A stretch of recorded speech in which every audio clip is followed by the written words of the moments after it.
Ant-Man and the Wasp: Quantumania kicked off Marvel Studios' worst year ever, with critics and fans both tanking the movie. But I'm going to explain why this movie was actually great, and I'm also going to address some of the common complaints about this movie, like Kang and the CGI, and also the ants. Welcome back to ScreenCrush, I'm Ryan Airy, and this is why Ant-Man and the Wasp: Quantumania was hated, but great. And by the way, thank all of you for watching us, supporting our channel, and shopping our merch store, ScreenCrushMerch.com, where we design all the merch ourselves. Right now, we have this new Return of the King and Nelson and Murdoch tees, plus our other classic merch, and we have our very first live show coming up soon in Brooklyn, New York on February 22nd. We are very close to selling out, so get your tickets now with the link below. So now let's talk about Quantumania. I think in many ways that this movie was a victim of its own hype. MCU fans were pumped for this movie. We dropped endless theories about Kang, the multiverse, and the quantum realm. We expected this film to catapult us into the multiverse saga after a lackluster Phase 4. Yeah, and we wanted to see Ant-Man die. Yeah, and weirdly enough, fans were clamoring for Ant-Man's blood to prove how much of a badass Kang the Conqueror was going to be. You need to die.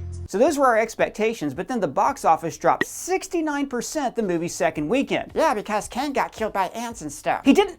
Okay, I'm going to explain the whole ants thing a little bit later on. I'm going to explain it with science and explain why it made sense for the story for everything to happen the way it did. But before I defend all the things that people hate, like Kang and MODOK and the CGI, I have to break down all of the many great things about this movie. It's not perfect, but it is by far my favorite film in the Ant-Man franchise. So one common criticism I see about this movie is that it's poorly written, and I think the exact opposite. The screenplay by Rick and Morty alum Jeff Loveness is one of my favorite Marvel scripts post-Endgame. Loveness wrote a story that brings this franchise full circle, all the way back to Edgar Wright's first Ant-Man panel at Comic-Con, where he said, "The idea of Ant-Man is to show how kick-ass it would be to be small. Ant-Man will kick your ass 1 inch at a time." Believe it or not, this movie has a strong central theme, and it's spelled out in Scott's very first scene. And then the entire movie revolves around this one idea: look out for the little guy. What do you mean? Hey person, I have a question. Doug, oh my god, look at you. You look so cute in your teddy bear costume. What teddy bear costume? Hold on just a second, I'm going to document this. Doug looks incredibly cute in his teddy bear costume. This is basically the highlight of my day in this video store at the end of time and space.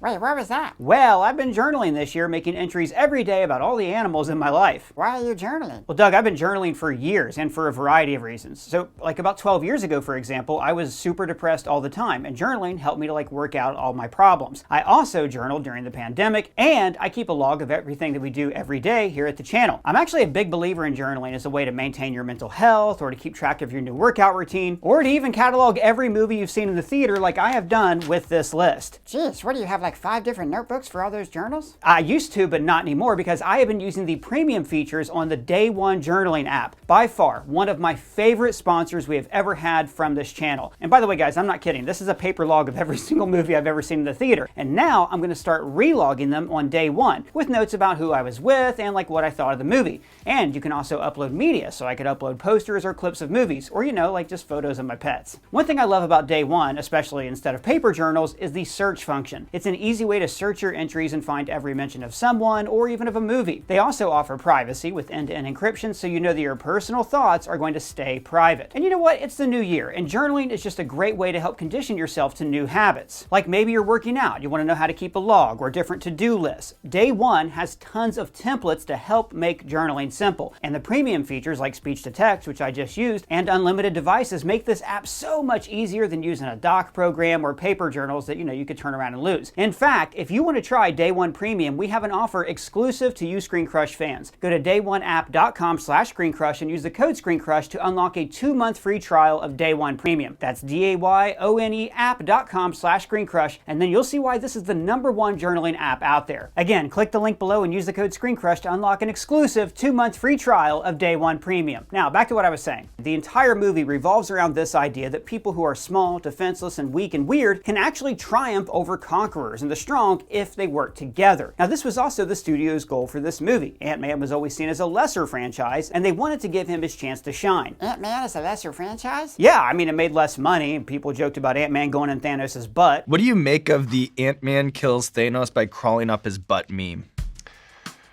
I consider it a lost opportunity. People mock Ant-Man to his face. I'm Ant-Man. Ant-Man. And even Ant-Man mocks Ant-Man. I'm Ant-Man. I know. Wasn't my idea. And that's okay. That's who Scott Lang is. He's a dunce with a big heart who can't believe what's happening around him all the time. Scott is us. We relate to him. I'm shaking your hand too long. Wow, this is awesome. Particularly how he wants to protect his family first, but more on that in a bit. We see this idea of small things and small people being undervalued all throughout the movie. Scott still thinks of Cassie as his little girl that needs his protection, but Cassie is now a social activist who was arrested for helping the helpless, you know, people who were in need. They were clearing out a homeless camp in the middle of the night. No, I'm not And saying. where do they expect him to go? It's not their fault that they lost their homes in the blip. And there's also the way that people are always mocking Hank for caring so much about ants. This isn't exactly ant science, is it, Henry? Or there's this poor little creature that Krylar eats.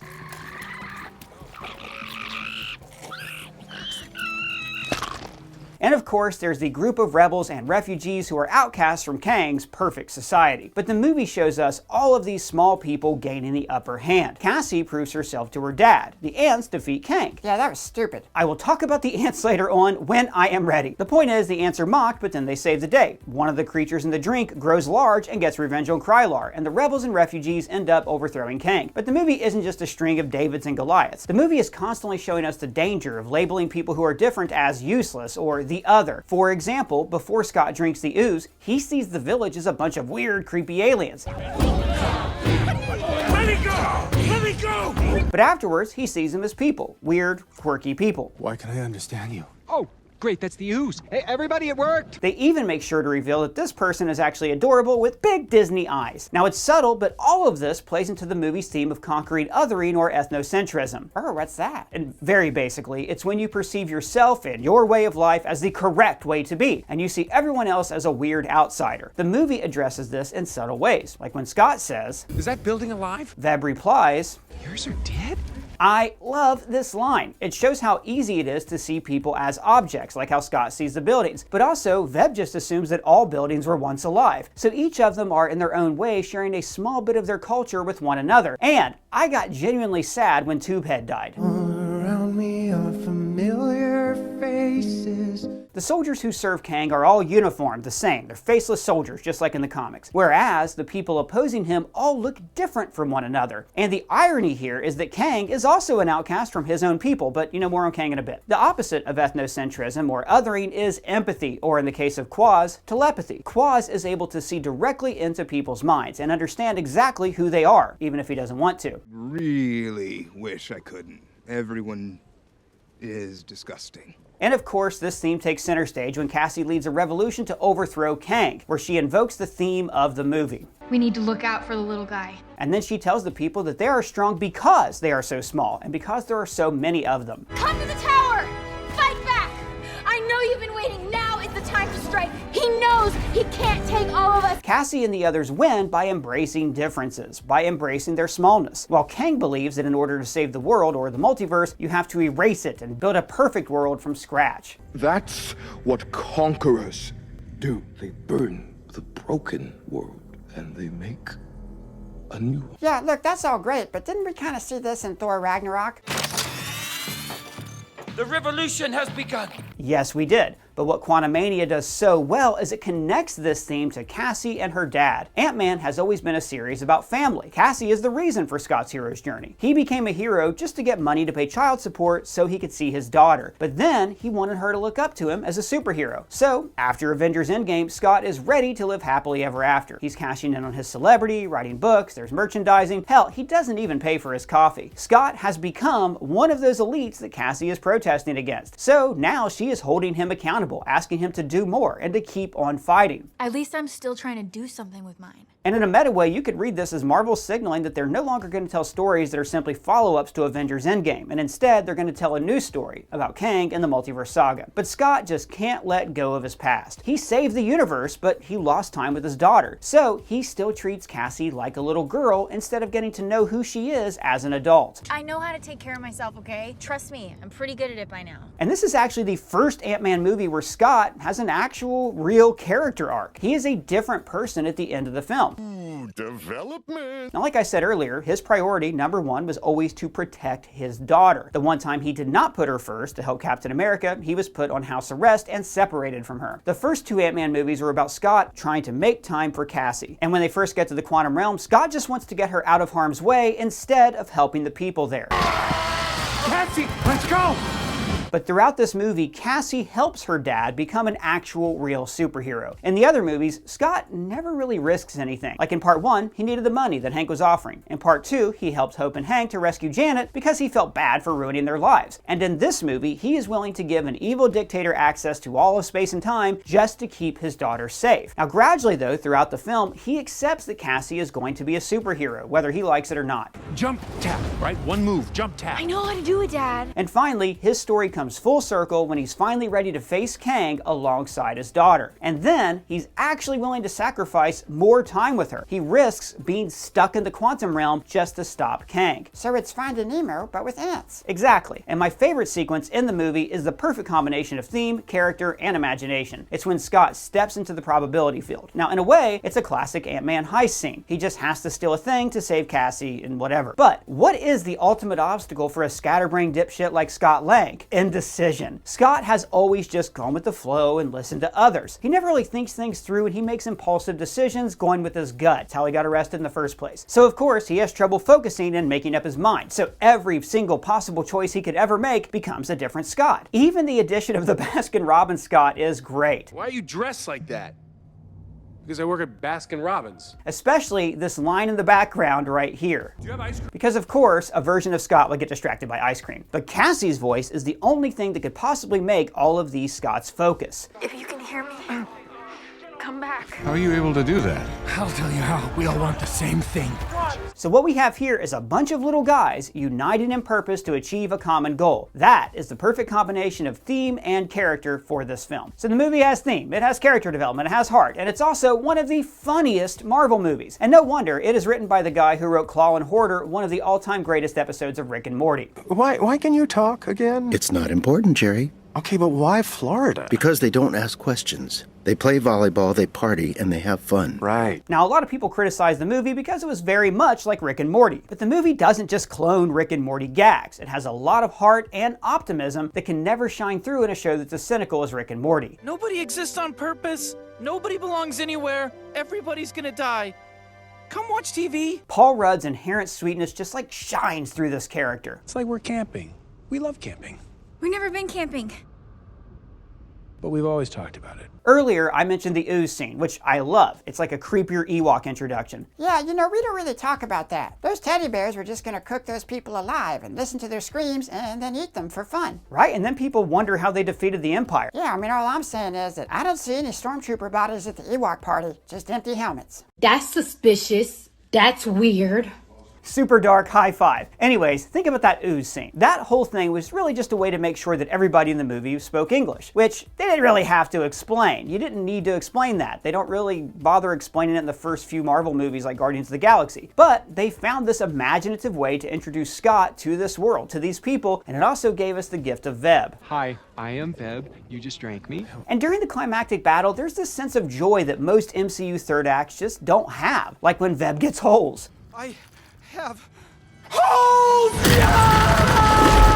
Like this movie bleeds originality and joy into every frame. Yeah, and it bleeds bad CGI into every frame. Oh, I will talk about the CGI in a bit, don't you worry. Also the ants. Oh, I'm waiting over here. Just chew your Ewok. Okay. But before I get to the negative stuff, I gotta praise the standout performance of this movie, Mr. Bill Murray. He is perfect in his one scene. The man is a genuine treasure. He just breezes onto set, he knows exactly what kind of movie this is, and he just exudes this sleaziness and confidence that really no other actor could pull off in the same way. Well, I don't think I would have told my kid either. It harkens back to the great performances of his career, like in Kingpin. Hi. Not you. Hi.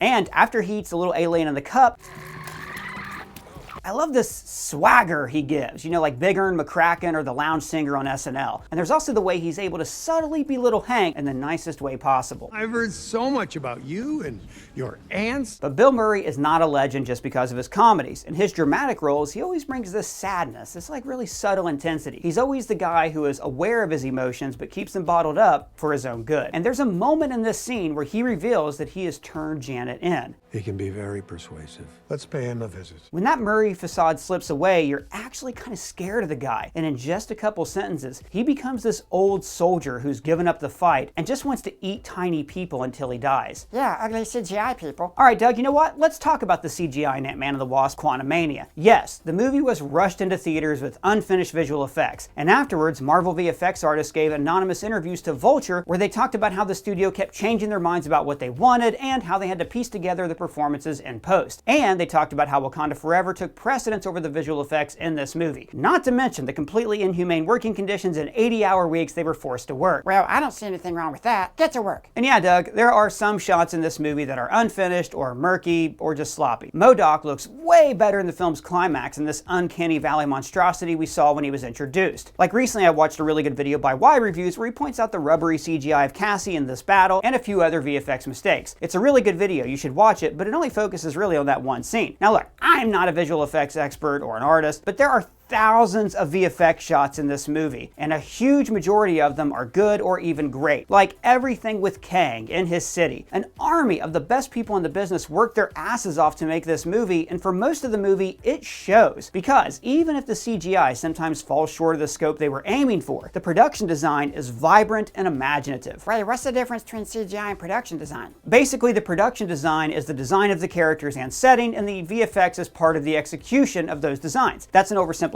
but you get it. So the creators of this movie had to create dozens of completely different cultures and alien worlds and races. And these designs had to be totally separate from the rest of the Marvel Cinematic Universe. They couldn't just throw in some hexagons and some Kree and call it a day. When they designed Kang's tech, they made sure that it all revolved around circles and orbs and rings. So the ships are powered by orb engines, the soldiers have rounded masks, and because we're dealing with worlds within worlds, notice how all these different realms are contained within spheres. That's why the landscape seems to curve up, like the ship at the end of Interstellar. There's this awesome shot of this galaxy-eyed manta ray swooping across this water vertically until the camera rotates. Like the movie is playing with our perception here. What's up? What's down? Who is a person and who is not? In every frame, there are weird aliens in the background. They call out Broccoli Head in particular, but there's also Sunhead, these rock people, this dude made out of electricity, Obsidian people, and hell, look how they even imagine the refugees' fire pit, like tiny atomic explosions erupting. Or how the people that Janet meets up with have a caravan of these weird orb wagons. Or how Gentura's staff kind of splits people into shards for a moment before they evaporate. That is all very cool. Okay, fine, but what about Janet? What about her? Well, she just could have solved the whole movie if she just told her family about Kang to begin with. Yeah, and I think that is one of the dumbest complaints people have about this movie. Like, in good stories, characters are never trying to solve all the problems and be perfect people. Good characters are always trying to cope with their emotions the best they can. Of course, Janet didn't tell her family about Kang. She was a f***ing terrorist. She killed innocent people. She did not want to talk about her time as a war criminal. She just wanted to go to the beach with her husband. But more importantly, she would have not wanted them to try to be heroes and go after Kang. If she would have told them about Kang, they would have tried to stop him.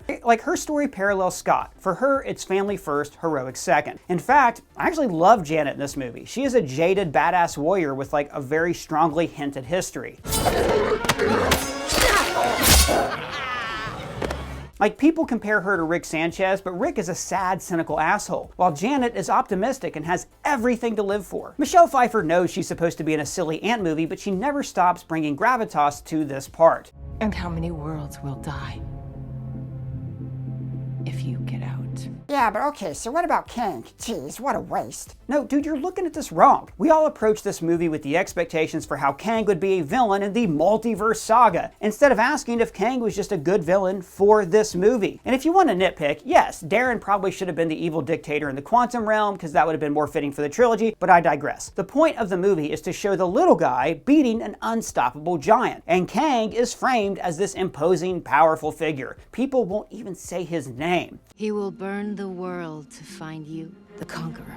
You left all of us with him. And regardless of what you think of Jonathan Majors in the real world, he brings it in this movie. He is able to imbue Kang with a sense of sadness and authority. Like, you see this faraway look in this man's eyes, and you know that he has seen things. You have no idea what I have lost. The only real problem with Kang is we hear everything about him. Like, too much is revealed through exposition. I never met anyone like tired worlds. Playing with time, universes colliding. More like Kang's position. Right, so this is where the movie is like kind of divided. It wants to set up Kang as a new villain, so they weigh him down with this backstory and exposition about the timeline and his variants. But he also has to lose so Scott can overcome an overwhelming force. So look, don't think of Kang as this linchpin to a 100-hour saga. Look at him as the villain of this one movie. He comes across as menacing, haunted, he has a sympathetic goal, and most importantly, the audience believes that there is no way a villain this powerful could be defeated by a guy who talks to ants. You're out of your league, Ant-Man. Yeah, that's what I'm saying. Okay then, let's talk about Kang and the ants, and I will explain to you why his defeat makes total sense. Now, as many of you know, ants have a much higher proportional strength than a human, with various species able to lift between 10 and 100 times their size. This would be like if an average human being could carry between 1 and 5 automobiles. However, the reason ants are so strong is because they are small. Their small surface tension means that their bodies are able to evenly distribute the weight, and they don't require as much energy to do such heavy lifting. In fact, if an ant were to somehow become human-sized, it wouldn't even be able to walk because its organs cannot process enough oxygen to sustain its body. But these are Marvel movies with science fiction technology, and we've already seen the science of the MCU explain how an ant can grow and not immediately die. The Pym particles increase the space between atoms. Not that that makes any sense in the real world, but we have seen the result of this in the MCU. Ants can be giant and they can walk around, they can even play the drums. So it stands to reason that ants could also retain some, if not all, of their strength when they grow to a larger size. But we're not even talking about ants in the real world, we are talking about ants in the quantum realm where size is totally relative because everybody just shrunk down. The ants in proportion to humans could actually be even smaller in the quantum realm, raising their surface tension and making them even more powerful because the humans might even be smaller than the ants would be in the real world. But that's really complicated, so for argument's sake, let's just assume that the ants are as strong as they are in the real world if they grew to the size of a regular human being. Now, outside the quantum realm, we see that these ants are already hyper intelligent, building their own technology. Pretty smart ants. And when they enter the quantum realm, they pass through time dilation. What's that? Well, it's like in Interstellar, when people in that one planet age slower than everybody else because they're closer to the black hole. Except here, the ants enter a world with a different gravitational field, and then their time is accelerated. Hank explains this. They've already built something of a technocratic Class 2 civilization. So not only have these super smart ants just evolved very quickly, but they have created a Type 2 civilization. What's that mean? So a Russian astrophysicist named Nikolai Kardashev theorized 3 types of civilizations. Type 1 was a people who harnessed all of the power of their planet, including earthquakes in their core, magnetic fields, etc. Type 2 was a civilization that had completely harnessed the energy of a sun by creating a Dyson sphere. Basically, this is an enclosure around a star to utilize its energy. Humanity is millions and millions of years away from achieving anything near that level of technology. But these ants are there. So these are ants that could lift tens of thousands of pounds, backed up by technology that could eradicate the Earth in an instant. Wow, those are some powerful ants. Thank you, those are some powerful ants. So in Quantumania, Kang sees these ants coming and he erects a force field. Now, all through the movie, Kang seems very powerful. He uses gravity against people. But notice, every time he uses gravity against people, his gauntlet glows. Oh yeah, like Thanos using Infinity Stones. Exactly. Kang's powers are tied to technology. He has no powers on his own, and his technology, like all technology, has its limits. Assuming that the ants weigh 150 pounds each, that works out to about 5,000 pounds of pressure per square inch. That's per limb, by the way, that they can inflict on this force field. And there's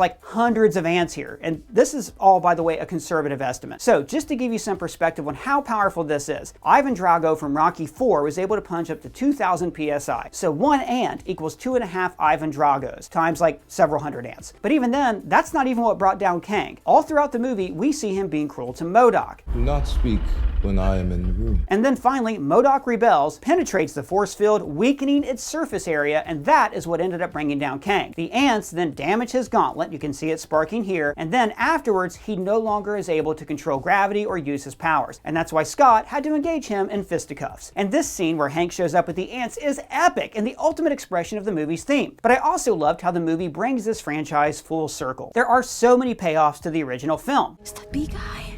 It's the bee guy. How the movie even ends with a birthday party where Scott brings Cassie a misshapen gift, just like in the original movie. Was the movie perfect? Not at all. Hope had nothing to do. She's very much and the Wasp. Some of the VFX aren't finished or sloppy, there's lots of exposition that doesn't matter in this movie, and frankly, Darren should have been the main villain. But this is a good Marvel movie and my favorite Ant-Man film. Jeff Loveness has been unfairly maligned for the movie's performance. So, justice for Jeff Loveness, and I implore you, always remember that Quantumania may be hated, but it was great. Well guys, what are your thoughts on Ant-Man and the Wasp Quantumania? Did you like the CGI? Do you think think it's under or overrated? Let me know in the comments below or at me on Twitter. And if it's your first time here, please subscribe and smash that bell for alerts. For ScreenCrush, I'm Ryan Airy.